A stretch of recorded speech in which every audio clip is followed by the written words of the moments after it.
நன்மை செய்வதில் மனந்தளராதிருப்போமாக.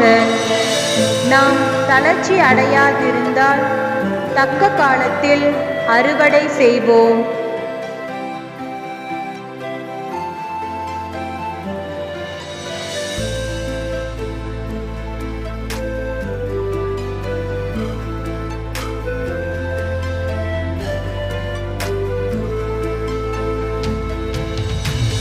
நன்மை செய்வதில் மனந்தளராதிருப்போமாக. நாம் தளர்ச்சி அடையாதிருந்தால் தக்க காலத்தில் அறுவடை செய்வோம். தூய பவுல் கலாத்தியருக்கு எழுதிய திருமுகம் அதிகாரம் 6 9வது இறை திருவசனம்.